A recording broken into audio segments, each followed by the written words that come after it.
tahun 1830, pemerintah kolonial Hindia Belanda mengangkat Gubernur Jenderal Johannes van den Bosch yang diberikan tugas utama untuk meningkatkan produksi tanaman ekspor yang telah terhenti sejak sistem pajak tanah diberlakukan sejak 816 hingga 830. Ia mendapatkan tugas yang tidak mudah ini karena disebabkan kondisi keuangan negeri Belanda yang sangat parah akibat dari banyaknya utang-utang yang ditanggung oleh pemerintah Belanda.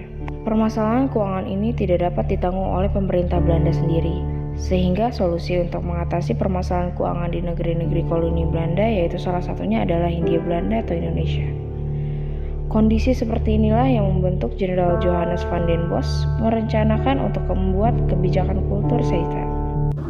Kulturstelsel merupakan suatu pemulihan sistem eksploitasi yang berupa penyerahan-penyerahan wajib yang sebagaimana telah dilakukan oleh VOC pada periode sebelumnya. Thomas Stamford Raffles telah mencoba untuk mendorong para petani di Pulau Jawa untuk dapat meningkatkan hasil dari produksi tanaman mereka, yaitu dengan membebaskan para petani dari penyerahan-penyerahan wajib dan dengan memberikan para petani perangsang-perangsang positif, yaitu setelah mereka melunasi kewajiban pembayaran sewa tanah, sehingga mereka dapat memperoleh hasil bersih dari penjualan hasil pertanian mereka sendiri. Kebijakan yang dijalankan oleh Thomas Stamford Raffles bisa dikatakan gagal karena sama sekali tidak meningkatkan hasil penjualan ekspor yang disebabkan ketergantungan para petani terhadap penguasa-penguasa daerah di tingkat desa, sehingga tidak memberikan keuntungan bagi pemerintah kolonial. Berdasarkan pengalaman dari sistem sewa tanah yang diberlakukan oleh Raffles, sehingga Mansa van der Capellen, Gubernur van den Bosch, meyakini bahwa pemulihan sistem penyerahan wajib perlu dilakukan untuk memperoleh hasil tanaman dagangan yang dapat ekspor ke luar negeri. Pengalaman sistem sewa tanah telah memperlihatkan bahwa kolonial tidak dapat menciptakan hubungan langsung dengan para petani yang dapat menjamin arus tanaman ekspor dalam jumlah yang dikehendaki tanpa mengadakan hubungan dengan para bupati dan kepala desa. Hal ini memberikan pemahaman bahwa ikatan yang berlaku masih perlu dimanfaatkan jika hasil yang diharapkan ingin diperoleh. Ciri utama dari kultur Stelsel adalah keharusan bagi rakyat di Jawa untuk membayar pajak mereka dalam bentuk barang, yaitu hasil pertanian mereka. Gubernur Jenderal van den Bosch berharap uang pungutan pajak, dalam hal ini tanaman dagangan, dapat dikirimkan ke negeri Belanda untuk mendapatkan keuntungan yang besar. Drama diberlakukannya sistem paham tanah, penanaman dan penyerahan wajib telah dihapus, kecuali untuk Periangan dan sekitarnya. Di daerah ini rakyat diwajibkan menanam kopi. Pajak yang wajib dibayarkan berupa kopi yang mereka hasilkan.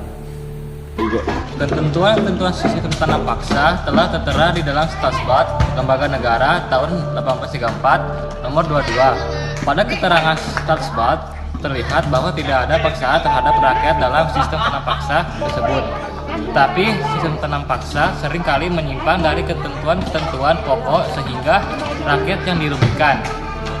Saat Van den Bosch kembali ke negeri Belanda untuk menerima jabatan menteri kolonial, ia tetap berusaha memusatkan kekuasaan eksekutif mengenai penanaman paksa dalam tangannya sendiri. Akan tetapi usahanya gagal. Kemudian terjadilah suatu perkembangan di mana para pegawai setempat dari pemerintah kolonial memperoleh makin banyak kekuasaan mengatur sistem tanam paksa. Dengan demikian berdampak pada penerimaan pemerintah kolonial. Pada tahun 1829, sebelum sistem tanam paksa, kolonial memperoleh 3.305.698 gulden, sedangkan setelah sistem tanam paksa memperoleh sebanyak 7.679.359 gulden dan terus meningkat. Tanaman dagangan terpenting dalam sistem tanam paksa adalah kopi, tebu, dan nilai. Selama periode 1830 hingga 1850 adalah periode terberat bagi rakyat dalam penerapan sistem tanam paksa. Selain rakyat yang dibebankan oleh penanaman paksa tersebut, rakyat juga diharuskan untuk melakukan kerja rodi. Pekerjaan rodi yang dilakukan pemerintah kolonial Belanda diantaranya ada pembangunan, dan pemeliharaan umum. Contohnya itu seperti jalan raya, pembuatan jembatan, dan juga waduk. Rakyat dikerahkan untuk melakukan berbagai macam pekerjaan untuk kepentingan pemerintah kolonial maupun kepentingan pribadi pegawai-pegawai Eropa serta kepala daerah di pribumi. Karena pekerjaan Rodi itu sangat berat dan perawatan kesehatan pekerjanya ini sangat minim, tidak mengherankan apabila ribuan penduduk meninggal karena penyakit dan kekurangan bahan makanan, serta alasan lain-lain. Karena banyaknya rakyat yang meninggal dalam kerja Rodi untuk keperawatan dan pembangunan benteng, maka kerja Rodi di benteng-benteng dihentikan oleh pemerintahan kolonial.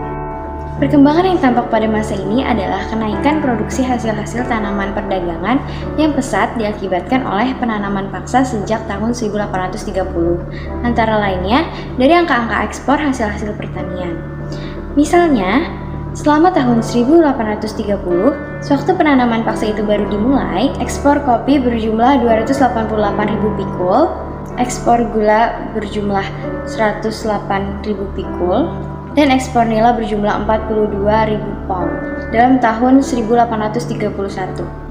10 tahun kemudian, yaitu pada tahun 1840, ekspor kopi di Jawa telah meningkat sampai 132.000 pikul dan ekspor gula yang telah meningkat sampai 1.032.000 pikul. Dan ekspor nila telah meningkat lebih pesat lagi hingga 2.123.000 pon. Selain ketiga jenis tanaman yang tadi, yaitu kopi, tebu, dan nila, pemerintah kolonial juga mengadakan pula penanaman paksa teh dan tembakau. Tetapi kedua jenis tanaman ini tidak begitu berhasil dibandingkan dengan penanaman kopi, tebu, dan nila. Meskipun begitu, kenaikan ekspor teh dan tembakau di Jawa cukup mengesankan. Ekspor hasil tanaman dagangan ini mengalami kemunduran setelah tahun 1840, namun mengalami peningkatan kembali pada tahun 1850 akibat kenaikan produksi pertanian. Meningkatnya produksi pertanian disebabkan oleh adanya perbaikan irigasi yang tidak hanya menguntungkan produksi gula, melainkan juga produksi padi. Sebagian besar yang terjadi adalah para pegawai pemerintah kolonial yang mengabaikan penanaman padi dan hanya menanam tanaman ekspor di berbagai tempat, sebagai suatu mekanisme untuk mengeksploitasi penduduk di Jawa demi kemakmuran negeri Belanda. Sistem tanam paksa memperlihatkan keunggulannya selama periode 1830 sampai 1840. Setelah 1840 jelas memperlihatkan bahwa rakyat di Jawa tidak dapat diperas secara terus-menerus tanpa akibat fatal.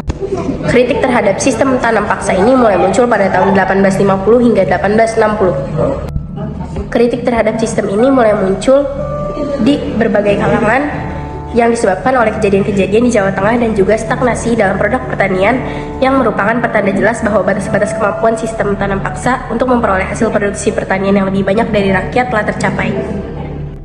Para penganut sistem liberal sangat tidak menyetujui praktis sistem tanam paksa sebagai suatu sistem ekonomi yang dikendalikan oleh pemerintah kolonial. Perkembangan ini berkaitan dengan munculnya aliran liberal setelah pertengahan abad ke-19 yang mulai menyebar ke Eropa hingga ke Belanda. Usaha swasta di negeri Belanda yang merupakan salah satu pendukung utama paham liberalisme setelah tahun 1850 yang semakin berkembang di negeri Belanda sendiri dan siap untuk mengembangkan usahanya ke koloni-koloni Belanda, khususnya Hindia Belanda atau Indonesia. Selain itu, muncul tokoh-tokoh yang menentang sistem tanam paksa antara lain Baron van Hove dan Vitalis yang berkeyakinan bahwa usaha Belanda akan meningkatkan kemakmuran rakyat Indonesia. Di samping itu, tahun 1860, oposisi di negeri Belanda terhadap sistem tanam paksa mendapat kesempatan untuk mengungkapkan opini mereka dengan diterbitkannya dua buah tulisan yang menceritakan penderitaan rakyat akibat sistem tanam paksa, yaitu Max Havelaar ditulis oleh Dos Dekker dengan nama samaran Multatuli. Hal-hal yang menjadikan kehendak dari golongan liberal semakin kuat adalah untuk memperoleh keuntungan-keuntungan dari eksploitasi sumber-sumber kekayaan Indonesia yang hanya jatuh ke tangan pemerintah Belanda. Sementara itu, usaha swasta Belanda tidak saja menginginkan laba yang hingga tahun 1850 diperoleh pemerintah Belanda, tetapi mereka yakin pula bahwa berkat keunggulan efisiensi, mereka dapat memperbesar laba yang akan diperoleh dari eksploitasi sumber-sumber kekayaan Indonesia. Kedua tulisan itu menjadi senjata yang digunakan secara efektif oleh pengikut aliran liberal yang semakin kuat di negeri Belanda di balik topeng rasa humanisme dan perhatian yang mendalam terhadap nasib bangsa Indonesia. Aliran liberal terus mendesak pemerintah Hindia Belanda untuk membuka Indonesia bagi modal swasta Belanda. Setelah berjuang di parlemen Belanda, akhirnya sistem ekonomi liberal diberlakukan di Indonesia pada tahun 1860. Jawa, pada tahun 1860, sistem tanam paksa perlahan mulai dihapuskan. Penanaman paksa atas lada dihapuskan pada tahun 1860 dan penanaman paksa pada teh dan nila dihapuskan pada tahun 1865. Praktik penanaman paksa tidak semuanya dihentikan, tetapi masih ada penanaman paksa untuk kopi yang diberlakukan di daerah Parahyangan yang sudah dilakukan sejak zaman VOC dan baru secara resmi dihapuskan pada tahun 1917 dan barulah sejak tahun 1920 praktik tanam paksa dihentikan.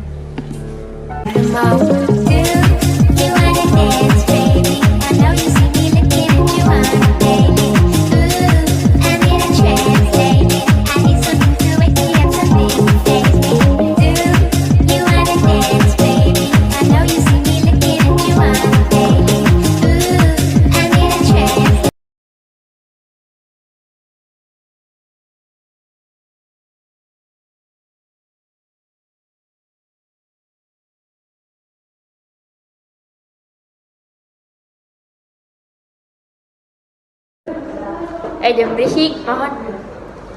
Kebijakan yang dijalankan oleh Thomas Tom Raffles bisa dikatakan gagal karena males banget, gue nggak hafal-hafal, kenapa sih?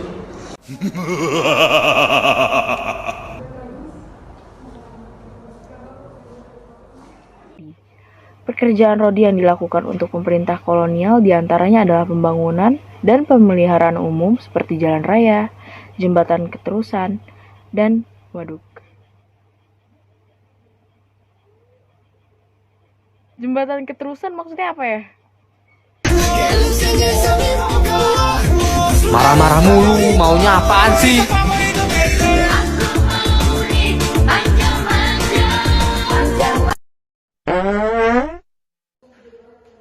Tuh, 2, 3. Ya, Duta ngapain di situ? Duta ngapain di situ dah? Bentar. Ke